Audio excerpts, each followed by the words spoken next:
for popularity. You don't see popularity, then you go tire.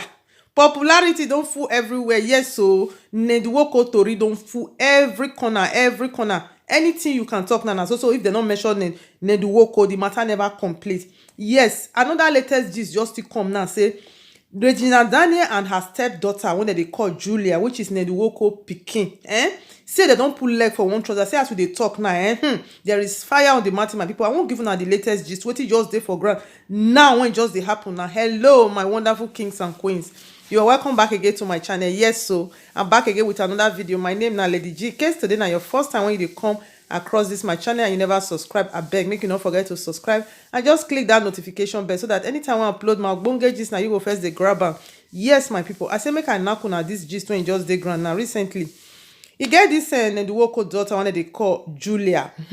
Recently we can't see her for picture, we can't see her for video with Regina Daniel. They can't they party together. I know can't they run things together. You can't be like say they be best friends self. You don't be like saying a stepdaughter. Now it be just the way Regina Daniel they follow the Moroccan woman. But now my people, it be like say things don't they change you.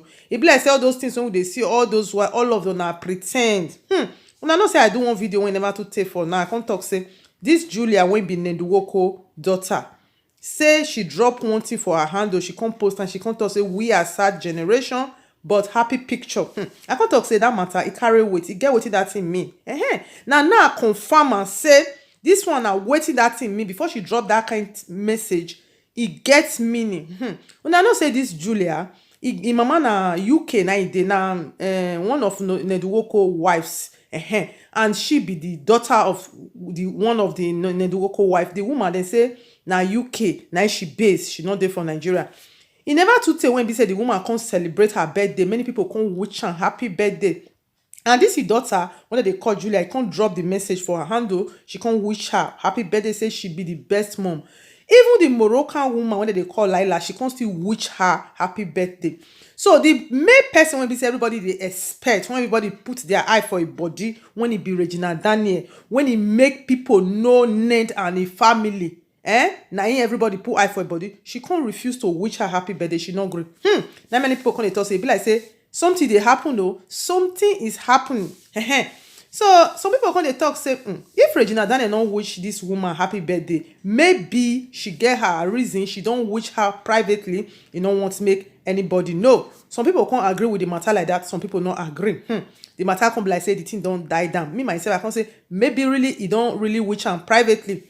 But the thing when you can confirm and say Regina Daniel and then that is with the family of Nedwoko, it is not well. Say they fight secretly. Say they for secret gbege. Hey, now when this Julia now can celebrate her birthday, many people can wish her happy birthday. Everybody can post on for her handle wish her happy birthday. Even Regina Daniel brother, when be say you know say Regina Daniel with your brothers, they close where they be like 5 and 6. They can't still wish her happy birthday. They can't write sweet word. Now only Regina Daniel, when everybody they expect again, she not going write anything. She can't boof am big time. Hey, now they are confirm. I can't talk say. I first talk and say there is fire on the mountain. I first talk and that thing when Julia post for her handle say we are sad generation with happy picture. It seems it is not well in the Nedwoko family. Yes, so my people, make una not talk say. Maybe they fine or you know they fine say you know concern anybody. Now then they post all these things because Regina Daniel even get one channel when she open. When she talks say everything when they happen for Nedwoko house, you go they post on every day. So from there now they get our information. Now then they throw away for there.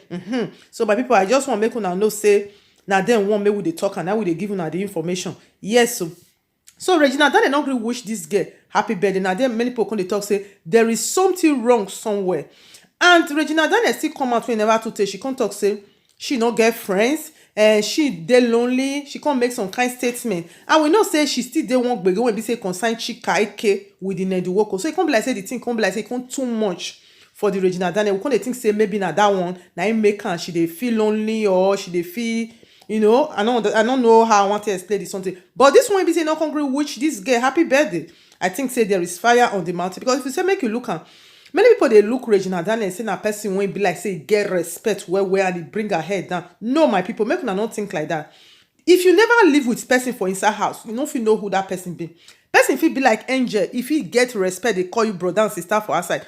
Can't live with that person for his house. Now you go know who that person truly be. Because for me, I dey look Regina Daniel like person will be say, he dey pompous and he get strong head, because she talk and say she get strong head. He go one video when she talk say she na strong head person. I make her she dey look for person when he old pass and when he go fit stay with, because he no go for fit stay with any young person. He na person wey get strong head. That one at one point.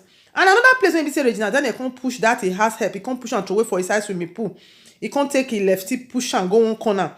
She come still talk say he no like if something are not done in her own way, say she dey easily dey irritated. That's her head dey go gaga. That one another number 2. That one to show na say Regina Daniel na person wey be say not be the way we dey look and not be so it be. And secondly again, as he don't see the Nwoko money, he don't see the kind lifestyle when he no ever, maybe he no ever dream of this kind lifestyle come for inside billions. The thing if he don't enter a brain, if he don't take that one the art. So this Julia will be Nedi Nwoko's stepdaughter. The time when she show herself, when he bring herself on social media, because we don't know them before. He can talk to Regina Daniel and her stepmother. Now she senior Regina Daniel well, but he go give Regina Daniel that respect and he go accept her as his stepmother. My people now know say these people they be young people. This Julia na a young woman and this Regina na a very young girl too. Maybe as he talk like that, Regina Daniel they take advantage of her, because maybe Regina Daniel want they do say na him be the boss wife, because na him Nedi Nwoko they carry up and down, na him be the alpha and omega, na him be this no shaking. Maybe want they use that level on top of Julia. Maybe now Julia put her for inside. So maybe they know they agree again, because recently I know they see her like that. The way I think they sing with Regina, that they dance, they post picture, they do different things. I know they see her like that again. So many people know think say Regina Daniel and that kind of person when I think say just put his head for ground. Well. And again, many people they talk say Regina Daniel say they complain about in marriage they perfectly okay. My people, it's not true. Not be everything when it happen. I decide when Regina Daniel won't post for picture and video. Now she they post. The place when be say the fire they really they hot. Regina Daniel no go post am. You know go tell me say as Regina Daniel they enjoy the money. Say fire no they born and join. Yes, there's a price for everything. Yes, everybody knows say for that Abodo Africa when we come from. Say that's when they call polygamy. It's not easy. When you don't be polygamy, all of us know. If you like, you pretend say you don't know. You are just deceiving yourself. Polygamy now that is now big competition there for inside. Big competition there for inside. If you know say you're not ready to do competition, you know if you enter polygamy. So that aside, as Regina Daniel can enter Nedi Nwoko family, now it can't be like say now Regina Daniel now can be talk of everywhere. Now Nedi Nwoko they carry up and down anywhere when they go. Now Regina Daniel now they use up and down. It can't be like say the Nedi Nwoko now Regina Daniel like pass that one a lie. Nedi Nwoko no get any woman when he don't really like say he love her. Before Nedi Nwoko go see woman when he be say he might really carry, now that woman now he go stop him to choose another woman again.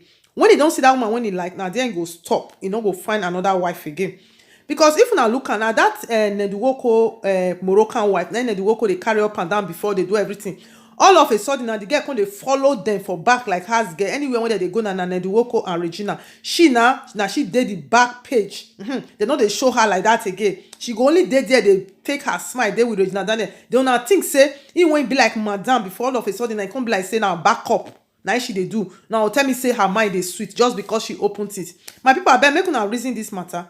This Julia when he talks say now sad generation and happy picture. Now true. That means say their family, that is family of Nedi Nwoko, he no straight at all. The thing don't scatter. And even though say Regina Daniel they post picture, they post video, those one they be fake. I believe say that's something mean. So my people, I still want make una see chukuna mouth for this matter because not the way me are the reason. I don't know that so now the reason because anything when they don't call polygamy, this one are one of the price when Regina Daniel go pay. Because now he talk say he won't enter as sixth wife, or be fifth wife. This one are one of the price when she go pay because nothing good come easy. Or if he they enjoy the money from one corner, the side when they say they pinch am for his side, you know go come out, you know go tell you na hey. And then the Nwoko again, he come out talk say he won't make him popular. That means he won't make that they talk the matter. He said that one are one of the reasons when he make Regina Daniel he marry and he won't make him popular.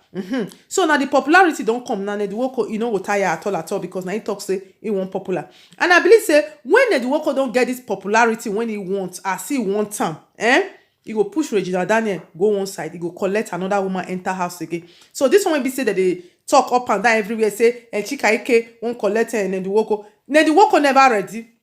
if Nedwoko ready to bring woman come today sef, we no go even fit talk the matter. Regina Daniel sef no go fit cough, not to talk of him mama, dem no go fit cough. So maybe he never still get the popularity reach when he want.